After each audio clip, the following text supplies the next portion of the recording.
അസ്സലാമു അലൈക്കും വറഹ്മത്തുള്ളാഹി വബറകാതുഹു. പ്രിയമുള്ളവരെ, ഇന്ന് നാം പരിചയപ്പെടുന്നത് അത്ഭുതകരമായ ഇസ്മാണ്. അള്ളാഹുവിൻ്റെ ഇസ്മ എല്ലാം അത്ഭുതമാണ്. അതിലേറ്റവും പ്രധാനപ്പെട്ട ഒരു ഇസ്മിനെ കുറിച്ചാണ് ഇത് നാം പരിചയപ്പെടുന്നത്. ഈ ഇസ്മ നമുക്കുണ്ടാക്കുന്ന ഈ ഇസ്മ കൊണ്ട് നമുക്ക് കിട്ടുന്ന നേട്ടം, ഇത് ചെല്ലേണ്ട രീതി, ചെല്ലേണ്ട സമയം, ഏത് രീതിയിൽ ചൊല്ലിയാൽ ഏതെല്ലാം നേട്ടങ്ങൾ നമുക്ക് കരസ്ഥമാക്കാൻ പറ്റും എന്നുള്ളതിനെ കുറിച്ചാണ്. മൻ ഖാല യാ ബാസിത്തു, അല്ലെങ്കിൽ മൻ ഖാല യാ ബാസിത്തു യാ അള്ളാഹ്, ഒന്നെങ്കിൽ യാ ബാസിത്തു അല്ലെങ്കിൽ യാ ബാസിത്തു യാ അള്ളാഹ് എന്നുള്ള ഇസ്മ.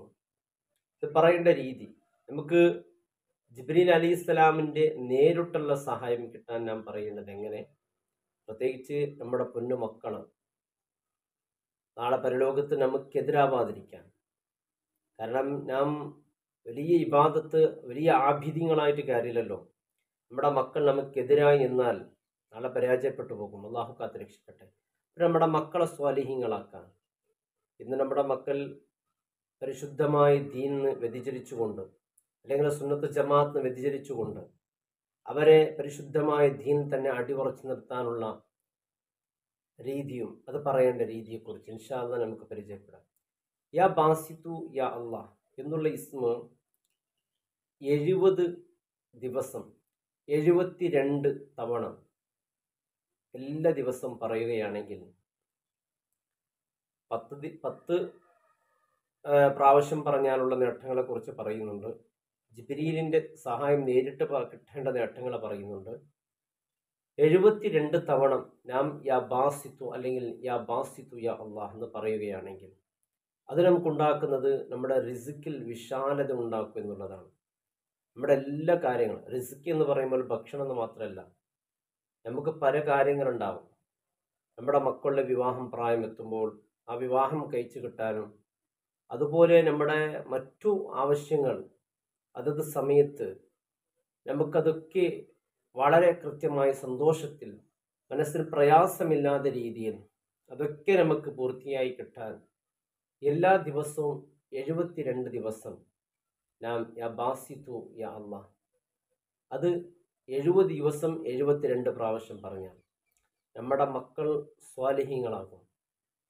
നമ്മുടെ മക്കളെ ദീനിന് വ്യതിചലിക്കാൻ വേണ്ടി ആര് ശ്രമിച്ചാലും ഈ ഇസ്മ അവർക്കൊരു കാവലായിരിക്കും. അള്ളാഹു നമ്മുടെ മക്കളെ സ്വാലിഹീങ്ങളും ഉഖ്റവീങ്ങളാക്കട്ടെ. ഇന്ന് നമ്മുടെ മക്കൾ മദ്രസൊക്കെ പഠിച്ചു വലിയ ഒരു അവസ്ഥയിലെത്തുമ്പോൾ തന്നെ പലവിധ ആശയങ്ങൾ കുടുങ്ങി പഠിച്ച ഇൽമിനെ കുറിച്ച് ചോദ്യം ചെയ്തുകൊണ്ട് സുന്നത്ത് ജമാഅത്ത് അകന്നുകൊണ്ടിരിക്കുന്ന അവസ്ഥയിലേക്ക് നാളെ പരലോകത്ത് നമ്മുടെ മക്കൾ വ്യതിചരിച്ചാൽ അതിന് വലിയ കുറ്റക്കാരനാമാകും. അതുകൊണ്ട് നമ്മുടെ മക്കളെ കൊണ്ട് ഒരു 72 പ്രാവശ്യം യാ ബാസിത്തു യാ അള്ളാഹ് നമ്മളെ കൊണ്ട് ചൊല്ലിപ്പിക്കാൻ സാധിക്കുന്ന ഒരു കാര്യമാണ്. എന്തുകൊണ്ട് സാധിക്കൂല? നമ്മുടെ മക്കളെ കൊണ്ട് നമുക്ക് ചൊല്ലാമല്ലോ.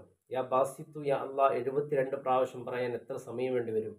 യാ ബാസിത്തു യാ അള്ളാഹ് അല്ലെങ്കിൽ യാ ബാസിത്തു എന്ന് പറഞ്ഞാലും മതി. അതേ സമയത്ത് നാം അത്താഴ സമയം, മഹാരഥന്മാർ പറയുന്നു, മങ്കാല അത്താഴ സമയം ഒരാൾ യാ ബാസിത്തു യാ അള്ളാഹ് ഒരു 10 തവണ ചൊല്ലി അവൻ്റെ കൈകളിലേക്ക് ഊതി ആ കൈ കൊണ്ട് അവൻ്റെ മുഖം തടവുകയും ചെയ്താൽ അവനൊരിക്കലും ദാരിദ്ര്യം വരികയില്ല, സാമ്പത്തികമായ പ്രയാസങ്ങൾ അവനെ പിടികൂടുകയില്ല. അത്താഴ സമയം എന്ന് പറയുമ്പോൾ സുബഹി നിസ്കാരത്തിൻ്റെ അല്പം മുമ്പ് തഹജ്ജുദ് നിസ്കരിക്കാൻ നാം എഴുന്നേൽക്കുമല്ലോ.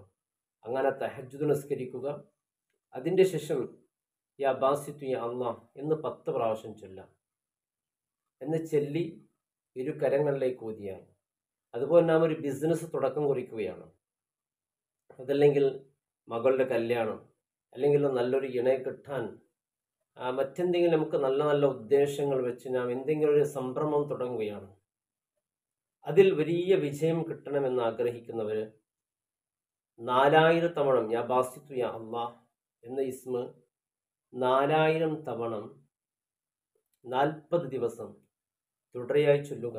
ഈ 4000 തവണ എന്ന് പറയുമ്പോൾ 4000 പറയണല്ലോ എന്ന് പേടിക്കേണ്ട കാര്യമല്ല. കുറച്ച് നിമിഷങ്ങളെ കൊണ്ട് നമുക്ക് ചൊല്ലി തീർക്കാവുന്നതേ ഉള്ളൂ. 40 ദിവസം. ഇപ്പം 40 ദിവസം കാക്കാനൊന്നും സമയമില്ല. നമുക്കത് പെട്ടെന്നാകണം എന്നുണ്ടെങ്കിൽ 3 ദിവസം 4020 പ്രാവശ്യം യാ ബാസിത്തു എന്നുള്ള ഇസ്മ 4420, എണ്ണം തെറ്റിപ്പോകരുത്, 4420 തവണ ചൊല്ലണം. ഈ എണ്ണത്തിലെല്ലാം വലിയ കൃത്യതയുണ്ട്. ഈ എണ്ണം നാം തെറ്റിച്ചാൽ അതിൻ്റെ ഫലം കൃത്യമായി കിട്ടുകയില്ല. നാം ഇത്തരത്തിലുള്ള വീഡിയോസുകൾ ചെയ്യുമ്പോൾ കമൻറ്റിലൂടെ ഒരുപാട് സഹോദരന്മാർ സഹോദരിമാരൊക്കെ വന്ന് പറയാറുണ്ട്, അൽഹംദുലില്ലാഹ് എന്നാൽ ഇന്ന് മുറാദ് ഹാസിലായിരിക്കുന്നു എന്ന് വളരെ സന്തോഷം പ്രകടിപ്പിക്കാറുണ്ട്. ചില ആളുകൾ അതിനെതിരെ ദുഃഖം പ്രകടിപ്പിക്കാറുണ്ട്. കാരണം ഇസ്മുകളൊക്കെ നാം പറയുമ്പോൾ വളരെ കൃത്യമായി നമുക്കിതുകൊണ്ട് നേട്ടം കിട്ടണം, അള്ളാഹ് നമുക്കിതുകൊണ്ട് നേട്ടം താന്ന, ഈ ഇസ്മിൻ്റെ ഹക്ക് കൊണ്ട് നമ്മുടെ മുറാദ് ഹാസിലാക്കി, ഇങ്ങനെ നല്ല നിയ്യത്ത് നാം ചൊല്ലണം. അതല്ല ഒരു 4420 തവണ നമുക്ക് ചൊല്ലി നോക്കാം, ഇത് നടക്കുമോ എന്നുള്ള പരീക്ഷിക്കുന്ന ഒരു രീതി ഒരിക്കലും ഒരു മുഅ്മിൻ്റെ ഭാഗത്തുണ്ടാവരുത്. മുഅ്മിനുകൾ ചെയ്യുന്ന എല്ലാ പ്രവർത്തനം അങ്ങനെയാണ്. ഒന്നെങ്കിൽ ഫലം ഉറപ്പാണ്, ഫലം കിട്ടില്ലെങ്കിലോ പ്രതിഫലം ഏതായാലും ഉറപ്പല്ലേ. അള്ളാഹു തൗഫീഖ് ചെയ്യട്ടെ.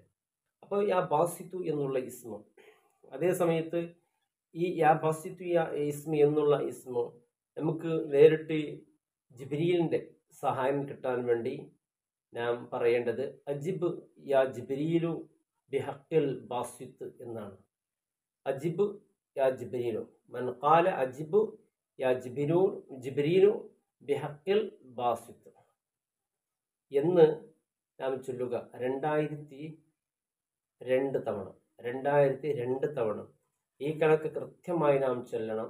ഇത് ചൊല്ലുന്ന സമയത്ത് 10 തവണ 10 സ്വലാത്ത് ചൊല്ലിയതിൻ്റെ ശേഷമായിരിക്കണം ചൊല്ലേണ്ടത്.